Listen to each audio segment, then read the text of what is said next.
Brace Lord. கர்த்தருடைய பரிசுத்த நாமத்துக்கு மகிமை உண்டாகட்டும். இந்த நாளில் கூட இந்த டெய்லி ட்ரீம்ஸ் மூலியமாக கர்த்தருடைய வார்த்தை கொடுக்க தேவன் கொடுத்த இந்த வாய்ப்புக்காக தேவனுக்கு நன்றி செலுத்துகிறேன். இதை பார்க்குறவங்களை அனைவரும் கர்த்தராகிய இயேசு கிறிஸ்து நாமத்தினால் உங்களை வாழ்த்துகிறேன், உங்களை ஆசீர்வதிக்கிறேன். கடந்த 6 மாதங்கள் ஏசப்பா நம்மளை கண்மணி போல பாதுகாத்து இந்த 7ஆம் மாதத்தை காண ஏசப்பா கிருபை செய்தார். எத்தனை நன்மைகள், எத்தனை அற்புதம் ஏசப்பா செய்தார். ஏசப்பாவுக்கு ஒவ்வொரு நாளும் நம்ம நன்றி செலுத்த வேண்டும். இந்த நாளில் கூட ஏசப்பா உங்களுக்கு வைத்திருக்கிற ஆசீர்வாதத்தை பெற்றுக்கொள்ள ஆயத்தமாக இருக்கிறீங்களா?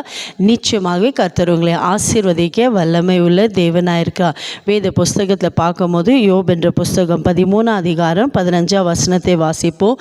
Job chapter 13 verse 15. கர்த்தருடைய வார்த்தை எப்படியாவது சொல்லுகிறது, அவர் என்னை கொன்று போட்டாலும் அவர் மேல் நம்பிக்கையாக இருப்பேன். என் கண்பானவர்களே, இந்த வேத புஸ்தகத்தில் பார்க்கும்போது பக்தராகிய யோபு இப்படியாவது சொல்கிறார். அவர் வாழ்க்கையில் எத்தனையோ போராட்டங்கள், உபத்திரவங்கள், பாடுகள், இழப்புகள், ஆனாலும் யோபுடைய நம்பிக்கை பாருங்கள், யோபுடைய விசுவாசத்தை பாருங்கள்.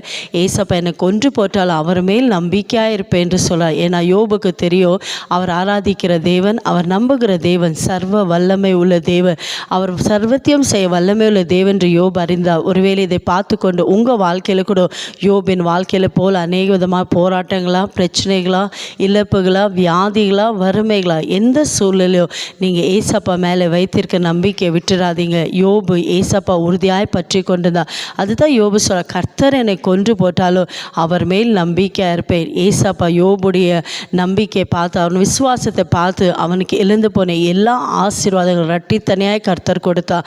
அதே தேவன் இன்றைக்கு உங்கள் வாழ்க்கையில் கூட நீங்கள் பலவிதமான பிரச்சனைகளோடு இருக்கீங்களா, போராட்டத்தோடு இருக்கீங்களா, பலவிதமான வியாதி, என் வாழ்க்கையில் ஒன்று போனால் ஒன்று கலங்கி கொண்டிருக்கீங்களா? ஏசப்பாவை நம்புங்க. ஏசப்பா உறுதியாய் பற்றி கொள்ளுங்க. அவரை நம்புகிற ஒருபோது கைவிடாத தேவன். யாரெல்லாம் ஏசப்பாவை நம்பியிருக்கீங்களோ, அவரை விசுவாசிக்கிறீங்களோ, இந்த நாளில் கூட ஏசப்பா என் வாழ்க்கையில் ஒரு அற்புதம் செய்ய மாட்டாரா, எனக்கு ஒரு விடுதலை கொடுக்க மாட்டாரா, என் வியாதியை சுகமாக்க மாட்டார் என்று கலங்கி கொண்டிருக்கீங்களா? யோபை போல ஏசப்பா உறுதியாய் பற்றி கொள்ளுங்க. அவரே நீங்கள் நம்பி இருக்கும் போது ஏசப்பா உங்கள் வாழ்க்கை இருக்கிற எல்லா சூழ்நிலையும் மாற்றி உங்களை ஆசீர்வதிக்க வல்லமை உள்ள தேவனாக இருக்கிறார். விசுவாசிக்கிறீங்களா? இருக்கிற இடத்துல விசுவாசத்தோடு ஏசப்பாவை நோக்கி ஜெபிக்கலாமா? எங்களை அதிகமாக நேசிக்கிற தகப்பனே, இந்த அருமையான நல்ல வேலைக்காய் ஸ்தோத்திரப்பா.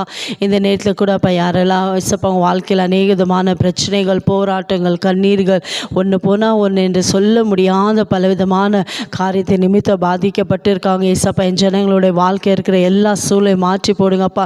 யோபு எப்படி உண்மையே நம்பியிருந்தார், உண்மையே சார்ந்திருந்தாரப்பா, அதே நம்பிக்கை, அதே விசுவாசத்தை என் ஜனங்களுக்குள்ளே கொடுப்பீராகப்பா. எந்தெந்த காரியத்தில் விசுவாசத்தோடு நம்பிக்கையோடு நோக்கி பார்க்குறாங்களாப்பா, என் ஜனங்களுக்கு அற்புதங்களை செய்வீராக. இந்த நாளில் கூட ஏசப்பா என் வாழ்க்கை இருக்கிற எல்லா கஷ்டங்கள் மாறணும், துக்கங்கள் மாறணும், கண்ணீர்கள் மாறணும்னு உம்மை நோக்கி ஜெபிக்கிறாங்க. இன்றைக்கே தேவன் என் ஜனங்களுக்கு அற்புதம் செய்வீராக. ஒவ்வொரு வாழ்க்கை இருக்கிற எல்லா கண்ணீரை துடைப்பீராக அப்பா. ஒவ்வொருத்தருக்கு அற்புதங்களை செய்து உம்முடைய நாமத்தை நீங்கள் மகிமைப்படுத்துவதற்காய் ஸ்தோத்திரம். இயேசுவின் நாமத்தில் பிதாவே,